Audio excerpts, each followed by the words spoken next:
The stage lights were set, not just for a show, but for history. The Coliseum at Caesar's Palace was ready. Completely. Tickets sold out. The anticipation was just electric. And you have Dolly Parton, at 79 years old, about to launch her first big Las Vegas residency in, what, over 30 years? It was supposed to be this incredible capstone to a legendary career. But then, September 2025, the music didn't just stop. No, it was deliberately silenced. A living legend, the woman known for never, ever slowing down, was forced to hit the brakes. And this wasn't some minor scheduling thing. Not at all. It was this perfect storm of personal tragedy and a really strict medical directive that forced the industry's most tireless star to, finally take a rest.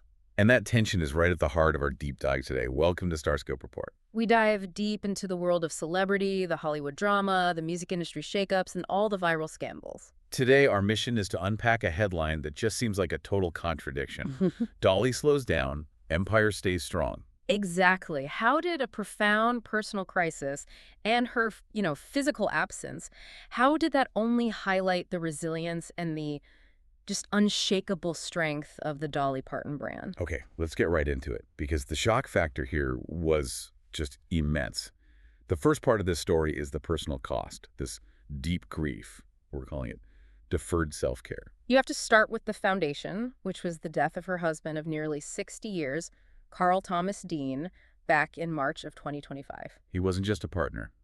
He was her rock. Right. The one constant private person away from all the lights. And she dedicated that incredibly emotional song to him, If You Hadn't Been There. Yeah. It just perfectly captures that private grief she was going through. And what's so fascinating here is how the professional crisis just completely spiraled from the personal one. Right. It's that direct link. And Dolly was, she was so candid about it. She admitted that after Dean's passing, she prioritized the grieving, the logistics, everything over her own health. She actually said she let a lot of things go that I should have been taken care of. That's an unbelievably vulnerable thing for a star like her to say. Her whole persona is just boundless energy. So do you think that admission was like a calculated PR move to stop worse rumors?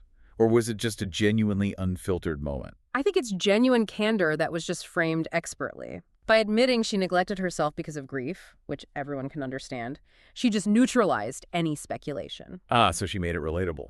Exactly. The conversation shifted from what's wrong with Dolly to poor Dolly, she finally needed a rest. That's a key reframing. So that deferred self-care, as she put it, it led directly to her doctors stepping in later in 2025. Yeah, she said they were firm. It was, we need to take care of this, we need to take care of that. And while she said the procedures are nothing major, the directive from her doctors was absolute. No way around it. And the consequence was postponing those 6 huge December Vegas dates. And the real constraint wasn't even the procedures themselves, it was the recovery. Right. She had to stay close to home near Vanderbilt Hospital in Nashville for what she called treatments here and there. So no travel, no high-energy shows. It was off the table. And you could really see the gravity of these doctor's orders. It's all about what she missed. It's not just the concerts, right? No, not at all. She missed 2 of the biggest accolades a celebrity can possibly get. First, skipping the honorary Oscar. The Jean Hersholt Humanitarian Award, that's a career-defining moment. Yeah. Missing an Oscar ceremony it's practically unheard of unless it's an emergency. And second, she missed the IAPA Hall of Fame induction for Dollywood in November. So she skipped a huge career validation and a massive corporate event. It just proves this rest was non-negotiable. The machine had to stop because the engine needed service. But even while she was resting, the rumors, they were spreading like wildfire. Which forced her to deliver one of the most iconic video messages of the year. If you're loving how Dolly handles these Hollywood twists, balancing this vulnerability with, ruthless business sense, make sure you're subscribed. Because we have even crazier stories ahead. Next up, we're covering the PR masterclass that just completely shut down the death rumors. Okay, so Dolly is home. She's healing under doctor's orders. But the second a huge public figure misses a key event, the internet just goes into a panic spiral. Oh, absolutely. And public speculation hit a frenzy in October after her sister, Frida Parton, kind of inadvertently caused it. Right, she posted on Facebook asking fans to be prayer warriors for Dolly. Said she wasn't feeling her best. A lovely sentiment, but in this age of viral news, it just created the perfect storm for misinformation. That vacuum was immediately filled with rumors of, terminal illness or worse. So the headline for this part is the response itself. Do I look sick to you? The star's direct digital counterattack. Dolly's move was surgical. It was decisive, immediate. October 8th, she doesn't use a press release. She posts a video directly to social media. And she appeared, as reports noted, in full glam. The full glam is so crucial, isn't it? It's visual armor. She's signaling, I am in control, I am well enough to look this good, and you will not see me vulnerable. Exactly. She looks right at the camera and delivers that line, "Do I look sick to you?" And then clarifies, "I wanted you to know that I'm not dying."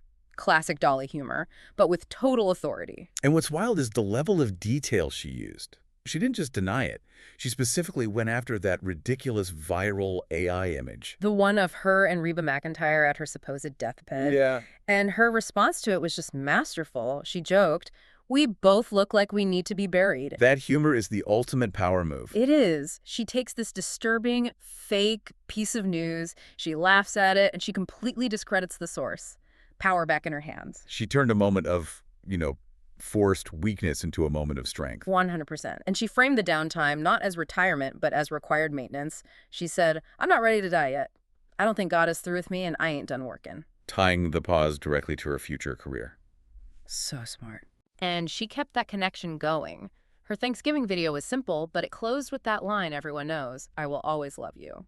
She's using her own brand lexicon to bridge the physical gap with this powerful emotional messaging. It's this strategic management, a period of silence, then a controlled, authentic video that just proved she still controls the microphone, the narrative, everything, even from home. Which brings us to the real deep dive of this story. How her massive business enterprise handled her physical absence. We're talking about the unshakable empire. And here's where it gets really interesting. Because the true stress test wasn't if she could cancel shows. It was the stability of her other ventures. These ventures are so resilient, designed to function without her daily presence. That is the definition of an institution. Most celebrity brands would just collapse. But Dolly built self-sustaining engines. Okay, so let's start with Dollywood. While she's under doctor's orders in Nashville, the park is showing stability and really some shrewd strategic growth. They rolled out a major initiative. The free pre-K Imagination Season Pass for kids born in 2021 or 2022. Free admission for the rest of 2025 and all of 2026. And it's explicitly inspired by her literacy work. But this isn't just charity, is it? It's a brilliant business model. You give a free pass to a kid who, by definition, can't go alone. That's the key. The child gets in free, but it guarantees family attendance. So you secure revenue from the parents' tickets, the siblings' tickets. Plus all the in-park spending, food, merch, photos. It all goes right back to the park. So a charitable act becomes this super efficient way to get new customers. The park's finances are protected, even enhanced while she's away. And then there's the second engine, which might be even more impressive, the Imagination Library. This foundation didn't just coast. It hit major, huge milestones in 2025 while Dolly was mandated to rest. The organizational maturity is just staggering. While she's at home, Oregon reached full statewide coverage in May. Which means every eligible kid under 5 in the entire state gets a free book every month. That requires enormous infrastructure, all running on autopilot. And don't forget the international side. Right.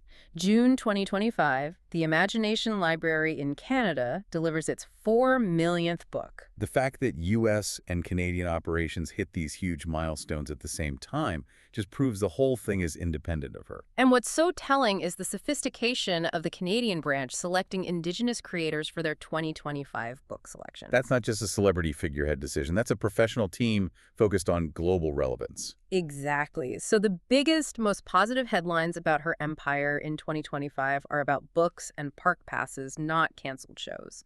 It confirms the brand is institutional. It's bigger than her physical presence. So this resilience just proves the brand is structurally sound. The slowdown wasn't a business setback at all. No, it was more like a necessary medical investment to make sure the star, the actual physical person, is at peak quality for the rescheduled Vegas dates in September 2026.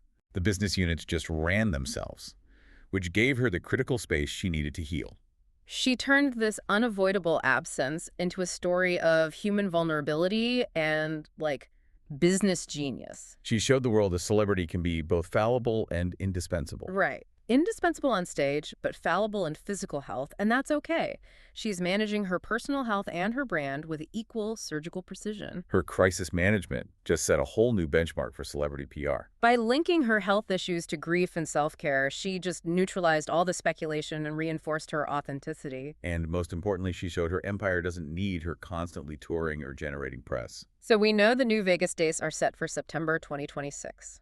6 shows. The 17th, 19th, 20th, 23rd, 25th, and 26th. Ah. So, what does all this mean for those specific shows? Well, the only risk now is the pressure for that return to be flawless. That performance isn't just a concert run anymore. It's a public act. It has to be complete high-energy vindication of her taking a rest. It needs to reestablish total public confidence. So in other words, those 6 nights are now the definitive, high-stakes, public proof of her full recovery. She has to walk out on that stage with the same boundless energy she had before this all happened. Because if she delivers anything less than 100%, the narrative shifts right back from strong empire to struggling star.